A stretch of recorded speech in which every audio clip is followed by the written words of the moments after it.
नमस्कार, आप सभी का सीके बिरला द्वारा आयोजित चाय की चर्चा पे स्वागत है। सबसे पहले मैं सीके बिरला का शुक्रिया अदा करना चाहती हूँ जिन्होंने ये मंच प्रोवाइड किया ताकि हम किडनी रोग और गैस्ट्रिक समस्याओं के बारे में जानकारी प्राप्त कर सकें।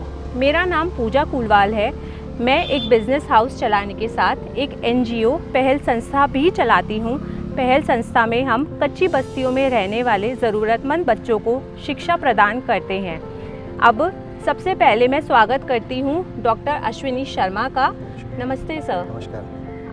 आप हैं senior consultant department of nephrology में, और उसके बाद मैं स्वागत करती हूँ डॉक्टर अनिल जांगीर जी का। डॉक्टर सीनियर कंसल्टेंट है गैस्ट्रोएंटेरोलॉजी डिपार्टमेंट में। अब सबसे पहले हम डॉक्टर अश्विनी शर्मा से बात करेंगे। सर, आप हमें किडनी रोग के बारे में बताएं, क्या लक्षण होते हैं और क्या उपाय किए जा सकते हैं। यूजुअली किडनी की बहुत सारी बीमारियां होती है, जिनमें से कुछ एक्यूट टेम्परेरी बीमारियां होती है, कुछ क्रोनिक बीमारियां होती है। बेसिकली ज़्यादातर सभी बीमारियों के अंदर जो लक्षण रहते हैं उसके अंदर ब्लड प्रेशर का हाई हो जाना, यूरिन आउटपुट थोड़ा सा कम हो जाना, पैरों में सूजन आना, भूख कम लगना, उबकाई आना, और धीरे धीरे करके इन सब कारणों से वज़न कम होता जाना और बॉडी के अंदर वीकनेस रहना। बढ़े हुए ब्लड प्रेशर के कारण आपको हेडेक भी रह सकता है, जिसको अपन सोचते हैं कि नॉर्मल हेडेक है, लेकिन वो बढ़े हुए BP के कारण हो सकता है।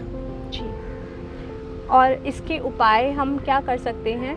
इसके लिए मैम उपाय का ऐसे तो पता चलता नहीं है। किडनी के जब किडनी अप्रॉक्सीमेटली 20 to 30% तक काम करने बचता है उसके बाद में इसके लक्षण डेवलप होते हैं, उसके बाद में मालूम चलता है। इसलिए सबसे इम्पॉर्टेंट चीज़ है कि अपने को रेगुलरली सालाना अपने को चेकअप कराना चाहिए, जिसके अंदर अपने RFT करके एक टेस्ट होता है, रीनल फंक्शन टेस्ट। उससे अपने को पता चलता है कि हमारी किडनी बराबर काम कर रही है या नहीं कर रही है। रेगुलर बेसिस के ऊपर हफ्ते 10 दिन के अंदर, अगर आपकी उम्र 40 के ऊपर है तो आपको ब्लड प्रेशर चेक करते रहना चाहिए। पैरों में कभी भी सूजन आती है तो तुरंत नेफ्रोलॉजिस्ट से संपर्क करना चाहिए। उसके बाद में डायग्नोसिस होता है कि बीमारी कौन सी है, एक्यूट किडनी इंजरी है, क्रोनिक किडनी डिजीज़ है, या कोई और नेफ्रोटिक सिंड्रोम होता है। और भी कई सारी बीमारियां होती है। वो सब उसके बाद में यूरिन की सोनोग्राफी, ब्लड की जांच, इन सब को जांचों को कराने के बाद में मालूम चलता है कि किडनी के ऊपर कितना इफ़ेक्ट है, वो टेम्परेरी है या परमानेंट है। अब मेरा दूसरा प्रश्न डॉक्टर अनिल जांगीर जी से है। सर, आप हमें बताइए सामान्य गैस्ट्रिक समस्याएं क्या होती हैं और हमें उसके लिए क्या करना चाहिए। देखिए, जहाँ तक पेट के रोगों का सवाल है, आपने एक कहावत सुनी होगी, पेट 100 रोगों की नहीं 1000 रोगों की जड़ होती है। सो पेट की जो बहुत सारी प्रॉब्लम्स होती हैं जो अपने डे टू डे लाइफ में अपनी डेली दिनचर्या से जुड़ी हुई होती है, कुछ एक जो सामान्य प्रॉब्लम्स हैं उनके बारे में मैं आपसे डिस्कस करूँगा। सबसे पहले मैं आपको बताना चाहूँगा एक रिफ्लक्स डिजीज़ के बारे में। ये करीब करीब हर आदमी में किसी न किसी समय ज़रूर होती है। रिफ्लक्स मतलब अपन जो भी खाना खाते हैं, यदि उसकी मात्रा थोड़ा सी अधिक हो जाए या खाने के साथ में लिक्विड की मात्रा ज़्यादा हो जाए, या अपन जो खाना खाया गरिष्ठ भोजन है जो कि पचने में टाइम लेता है, उस केस में अपन जैसे ही लेटते हैं, सोते हैं या आगे झुकते हैं तो अपने कुछ फूड पार्टिकल्स पेट में से उठ के और आहार नाल के थ्रू मुंह के अंदर आ जाते हैं। या तो फूड पार्टिकल्स आ जाते हैं या खट्टा पानी आ जाता है। इसको अपन रिफ्लक्स डिजीज़ या गैस्ट्रोइसोफेजियल रिफ्लक्स डिजीज़ बोलते हैं। सो इससे बचने का बिल्कुल सिंपल तरीका, क्योंकि ये खाने से संबंधित होती है, यदि अपन खाने को कंट्रोल करेंगे तो इस बीमारी से करीब करीब पूर्ण रूप से बचा जा सकता है। इसके लिए क्या करना है, एक साथ में ज़्यादा नहीं खाएं, खाना टुकड़ों में खाएं। तो दिन में आइडियली अपने को 3 या 4 टाइम्स से 3 या 4 मील्स ए डे पैटर्न होना चाहिए। सुबह उठने के 4 घंटे के अंदर अंदर ज़रूर कुछ ना कुछ खा लेना चाहिए। उसके बाद दिन में 3 खाने और होने चाहिए। उससे क्या होगा, आपको कंटिन्यू आपकी बॉडी को एनर्जी मिलती रहती है।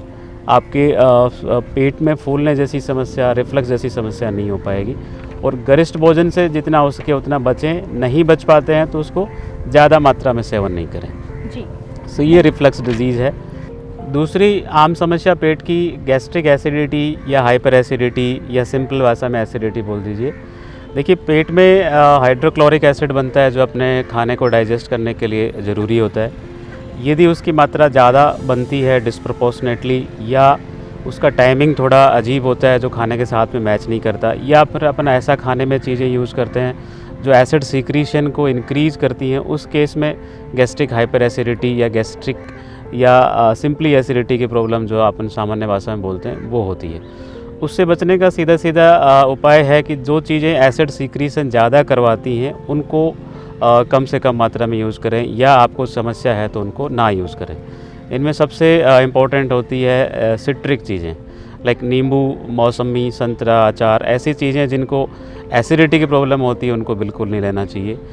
सोडा और जो एरेटेड बेवरेजेस होती हैं, कोल्ड ड्रिंक्स वगैरह, उनका सेवन नहीं करना चाहिए, और तली हुई चीज़ों का सेवन नहीं करना चाहिए। ये चीज़ें ऐसी होती हैं जो अपने शरीर के अंदर, अपने पेट में गैस्ट्रिक एसिड के सीक्रीशन को इंक्रीज़ करती हैं। तो जिनको थोड़ा बहुत भी एसिडिटी का प्रॉब्लम होता है उनको ये चीज़ों से बचना चाहिए। अश्विनी सर, आजकल डायलिसिस के बारे में हम काफ़ी सुन रहे हैं। आजकल बहुत सारे परिवारों में डायलिसिस हो रहे हैं, तो आपके हिसाब से हमें डायलिसिस के बजाय किडनी ट्रांसप्लांट पर कब विचार करना चाहिए और क्यों करवाना चाहिए? देखिए, जब अपनी किडनी 10% से कम काम करती है उस समय पर किडनी के बहुत सारे फंक्शन होते हैं, जैसे वेस्ट प्रोडक्ट्स को रिमूव करना, एक्स्ट्रा जो भी अपन ने पानी पी लिया उसको यूरिन के माध्यम से किडनी निकाल देती है। तो ये जब किडनी का फंक्शन डिटोरिएट हो जाता है, 10% से कम होता है, तो वेस्ट प्रोडक्ट शरीर के अंदर भरने लग जाते हैं, पानी की मात्रा शरीर में भरने लग जाती है। तो ऐसी सिचुएशन के अंदर अपने को डायलिसिस कराना पड़ता है। डायलिसिस 2 तरीके से होता है। एक तो हीमोडायलिसिस, जो कि ब्लड को बाहर निकाला जाता है और आर्टिफिशियल फ़िल्टर के थ्रू उसका प्यूरिफिकेशन करके उसको वापस से शरीर के अंदर डाल दिया जाता है। ये फिस्टुला से हो सकता है, या एक गर्दन के अंदर नलकी लगती है जिसको बोलते हैं टेम्परेरी डायलिसिस कैनुला, उसके थ्रू किया जाता है। तो ये होता है हीमोडायलिसिस। एक होता है पेरिटोनियल डायलिसिस, जो कि आप घर पे ही कर सकते हैं। उसमें एक कैथेटर आपके पेट के अंदर इंसर्ट कर दिया जाता है, जिसके बाद में बैग्स आते हैं, कुछ स्पेसिफिक बैग्स होते हैं जो पेरिटोनियल डायलिसिस के लिए ही बने होते हैं। उन बैग को आपको शरीर के अंदर डालना पड़ता है और 4 से 5 घंटे के लिए उसको अपन अंदर रखते हैं और उसको वापस से निकाल देते हैं। इससे जो अपने हाथों के अंदर जो भी आर्टरीज़ होती हैं, जो वेसल्स होती हैं, उससे जो वेस्ट प्रोडक्ट्स है जो उसके अंदर एक्सेस के अंदर होते हैं वो इस फ्लूइड के अंदर आ जाते हैं, और जो इलेक्ट्रोलाइट्स का इम्बैलेंस होता है वो इस फ्लूइड के साथ में बैलेंस होकर उसको 4 से 5 घंटे रख के अपन बाहर निकाल देते हैं। तो ये 2 तरीके के डायलिसिस होते हैं। लेकिन डायलिसिस का जो टोटल सर्वाइवल है वो उतना अच्छा नहीं है जितना ट्रांसप्लांट का होता है। डायलिसिस के अंदर यूजुअली मैक्सिमम 5 ईयर सर्वाइवल अगर इंडिया का बोला जाए तो 40 to 50% है। मतलब अगर 100 जनों का डायलिसिस आज चालू किया तो आज से 5 साल के बाद में उनमें से 40 से 50% लोग ही जीवित बचते हैं, बाकी एक्सपायर हो जाते हैं। उसकी बजाय अगर अपन ट्रांसप्लांट कराते हैं तो उसके कई फ़ायदे हैं। उसका सबसे इम्पॉर्टेंट फ़ायदा तो ये है कि आपको काफ़ी सारे जो भी आपको परहेज़ करने होते हैं उन सब से आपको निजात मिल जाती है। जो खाने के अंदर परहेज़ करना है, पानी में परहेज़ करना है, बहुत सारी दवाइयाँ चलती है, वो सब बंद हो जाती हैं। प्लस उसका ये फ़ायदा है कि वो इकोनॉमिकल होता है। इकोनॉमिकल कैसे होता है? उसमें एक टाइम पैसा तो लगता है, लेकिन अगर आप देखो तो अगर मान लो एक पेशेंट है जो 2 साल से डायलिसिस करा रहा है या 2-2.5 साल से डायलिसिस करा रहा है, उसका जितना पैसा लग चुका होता है उतना पैसा ट्रांसप्लांट में एक बार तो लग जाता है, लेकिन over the period of time transplant आपको चीपर ऑप्शन पड़ता है। तीसरी सबसे इम्पॉर्टेंट चीज़ जो है उसमें ये है कि आपका जो सर्वाइवल है वो ट्रांसप्लांट के ऊपर फार बेटर है डायलिसिस की बजाय। डायलिसिस का सर्वाइवल मैंने 40 से 50% बताया था 5 ईयर। यहीं पर 5 ईयर सर्वाइवल जो ट्रांसप्लांट पेशेंट है उसका अप्रॉक्सीमेटली 90% तक होता है, और 10 ईयर सर्वाइवल भी 80% तक होता है। तो वैसी सिचुएशन के अंदर पेशेंट को बार बार हॉस्पिटल नहीं आना डायलिसिस के लिए, परहेज कम हो जाते हैं, दवाइयाँ कम हो जाती है, और आदमी एक नॉर्मल ज़िंदगी व्यतीत कर सकता है। अब मेरा प्रश्न है डॉक्टर अनिल जी से, गैस्ट्रोएंट्रोलॉजी में बहुत सारी नवीन तकनीकें आई हैं, आप उसके हमें लाभ बताएं और उसके प्रोसीजर्स बताएं कि वो किस तरीके से मरीजों को सुविधाएं दे सकती हैं। देखिए, पिछले कुछ सालों में टेक्नोलॉजी का इस्तेमाल हर फील्ड में हो रहा है जी, और मेडिकल साइंस भी उससे अछूता नहीं है जी। तो अपन बात करें पिछले दशक में बहुत सारे एडवांसमेंट्स मेडिकल फील्ड में जहाँ तक गैस्ट्रेंटोलॉजी की बात करें, काफ़ी एडवांसमेंट्स आए हैं। इसमें बेसिकली हमारा जो एंडोस्कोपी होता है, जिसमें अपन पेट के आंत के अंदर की जांचें करते हैं, उसको लेके काफ़ी न्यू डेवलपमेंट्स पिछले करीब 10 साल में 15 साल में हुए हैं। एक 2-4 न्यू डेवलपमेंट्स जो अपने कॉमन यूज़ के हैं उनको मैं आपको डिस्कस करना चाहूँगा। सबसे पहला मैं बताना चाहूँगा एंडोस्कोपिक अल्ट्रासाउंड के बारे में। अल्ट्रासाउंड आपने किया होगा, सब लोग जानते हैं, पेट के ऊपर से अपन रेडियोलॉजिस्ट के द्वारा स्कैनिंग की जाती है। जो रेडियोलॉजिस्ट आपको ध्यान होगा, पेट के ऊपर जो इंस्ट्रूमेंट अपने घुमा के अल्ट्रासाउंड चेक करता है, उसी इंस्ट्रूमेंट को अपन एंडोस्कोपी की टिप के ऊपर सेट कर देते हैं और उससे जैसे एंडोस्कोपी होती है उसी तरह से वो जो उसका जो ट्रांसड्यूसर जो है अल्ट्रासाउंड का, वो पेट के अंदर चला जाता है एंडोस्कोप के द्वारा। और जो आंतरिक ऑर्गन होते हैं उनको बहुत नज़दीक से अपन देख पाते हैं, तो उनकी बहुत अच्छी डिटेल, बहुत ही फाइन डिटेल्स अपने को मिलती हैं। साथ ही साथ में यदि कोई एबनॉर्मेलिटी अपने को लगती है, किसी तरह कोई ट्यूमर, कोई गांठ, कोई सूजन, कोई पानी या कोई मवाद ऐसा कुछ लगता है, उसका सैंपल अपने को करना है तो वो भी बड़ी आसानी से उसको ले सकते हैं। सो ये मोडेलिटी वैसे काफ़ी सालों से अवेलेबल है अपने पास में, बट पिछले 1-2 दशक में ये बहुत ज़्यादा तेज़ी से बढ़ी है, क्योंकि इसकी अवेलेबिलिटी अच्छी हो गई है, इसकी एप्लीकेबिलिटी काफ़ी वाइड हो गई है। तो ये बहुत बड़ा डेवलपमेंट हमारे एंडोस्कोपी के फील्ड में पिछले कुछ सालों में हुआ है। कैंसर के पेशेंट होते हैं उसमें बहुत यूज़फुल होती है। कई बार कैंसर की वजह से आंतों का रुकावट हो जाती है, उसका रास्ता खोलने में मदद मिलती है। या कोई सैंपल अपने को बहुत ही डीप सीटेड टिश्यू में से लेना है, वो अपन ले सकते हैं। या किसी तरह का नया रास्ता यदि आंतों के अंदर, पेट के अंदर ही अंदर बनाना है, तो एंडोस्कोपिक अल्ट्रासाउंड से काफ़ी आसानी से, बिना कोई कॉम्प्लिकेशंस के, बिना पेशेंट को पूर्ण रूप से बेहोश किए बिना अपन उसको कर सकते हैं। ये बहुत अच्छी मॉडलिटी पिछले कुछ सालों में डेवलप हुई है। दूसरा, एक आपने नाम सुना होगा एंडोस्कोपी, जो मुंह के रास्ते दूरबीन से अपन पेट को, आहार नाल को और आमाशय को और छोटी आंत के शुरुआती हिस्से को अपन देखते हैं। एक कोलोनोस्कोपी का नाम हो सकता है, आपने सुना हो। कोलोनोस्कोपी से लेटरिन के रास्ते अपन पेट खाली करके और बड़ी आंत को अपन चेक कर सकते हैं। सो अपना मुंह के रास्ते से लेके गुदाद्वार तक का जो पूरा जो रास्ता होता है वो करीब 8 मीटर होता है। सो बीच का जो ये 1-1 मीटर का एरिया हम एंडोस्कोपी से, कोलोनोस्कोपी से देख लेते हैं। बीच का करीब 5.5-6 मीटर का रास्ता होता है, जो स्मॉल बाउल या छोटी आंत जिसको बोलते हैं, उसको देखना बड़ा मुश्किल होता है। काफ़ी सालों से इस चीज़ के लिए प्रयास किए जा रहे हैं कि किस तरह से उस एरिया को अपन देख सकें। तो उसके लिए भी पिछले कुछ सालों में हमारे पास एंट्रोस्कोपी बोल के नया जांच का टूल एक अवेलेबल हुआ है। आजकल पिछले कुछ सालों से मोटोराइज्ड एंट्रोस्कोपी होती है। मोटोराइज्ड मीन्स आप एंडोस्कोप को छोटी आंत में अपन इंसर्ट करते हैं एज ए स्टैंडर्ड प्रोसीजर, और उसके बाद मशीन के द्वारा वो छोटी आंत के अंदर, मशीन के द्वारा एक विशेष टेक्निक होती है, उसके द्वारा वो पूरी छोटी आंत को अपन उसमें चेक कर सकते हैं। सो ये बहुत बड़ा डेवलपमेंट पिछले कुछ सालों में हुआ है और आजकल काफ़ी कॉमनली यूज़ किया जाता है। और बहुत सी बार अपने को ऐसी कुछ बीमारियां जो सालों साल से पेशेंट परेशान हो रहा था, कारण नहीं मिल पा रहा था, बार बार जांचें भी कर रहे थे, वो इससे पिक कर सकते हैं जी। तो छोटी आंत वाला एरिया जो सामान्यतः एंडोस्कोपी से अपन नहीं देख सकते हैं, उसको एंट्रोस्कोपी से बड़ी आसानी से अपन चेक कर सकते हैं। साथ में यदि छोटी आंत में किसी तरह कोई घाव, कोई अल्सर, कोई गांठ, कोई सूजन मिलती है, उसका टुकड़ा लेना हो, तो वो भी अपन उसको लेके चेक कर सकते हैं। सो ये 2 जांचें पिछले कुछ सालों में बहुत ही यूजफुल साबित हो रही हैं हमारे फील्ड में, यदि एडवांसमेंट की बात करें जी।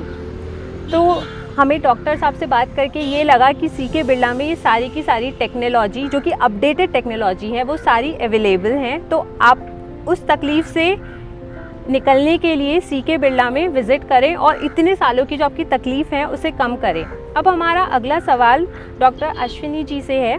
सर, किडनी ट्रांसप्लांट के बारे में लोगों की अलग अलग भ्रांतियां हैं, तो उसके बारे में आप बताइए कि उसके नुकसान क्या हैं और फ़ायदे क्या हैं। देखिए, मैं अभी आपको जो पिछला क्वेश्चन था उसके अंदर ऑलमोस्ट काफ़ी डिटेल में ट्रांसप्लांट के बारे में दे चुका हूँ जी।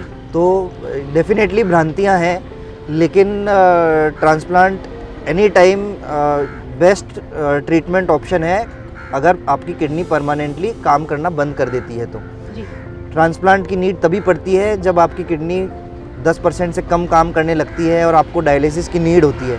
फैमिली मेम्बर इम्पॉर्टेंट है, आपके मदर, फादर, भाई, बहन, दादा, दादी, नाना, नानी या वाइफ, इनमें से कोई आपको किडनी डोनेट कर सकता है।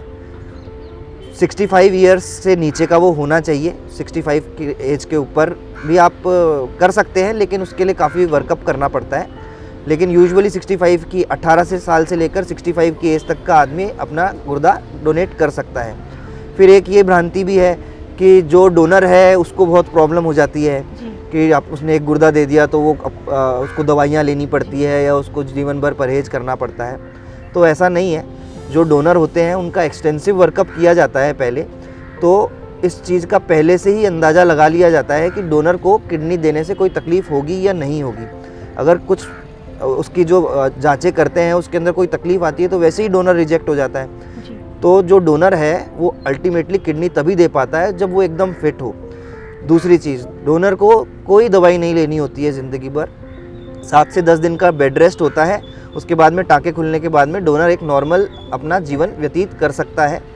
बस उसको कुछ चीज़ों का ध्यान रखना होता है, जैसे कि क्योंकि सिंगल किडनी है तो सॉल्ट एक्स्ट्रा ना लेवें, pain killers over the counter जाके ना लेवें क्योंकि पेन किलर से गुर्दों के अंदर डैमेज होने का चांस रहता है। आयुर्वेदिक दवाई अवॉइड करें, हाइड्रेशन अच्छा रखें और टाइम टाइम पर ब्लड प्रेशर और अपनी रूटीन इन्वेस्टिगेशन कराता रहे, तो डोनर को कुछ नहीं होता है। एंड डेफिनेटली रेसिपिएंट के लिए तो ये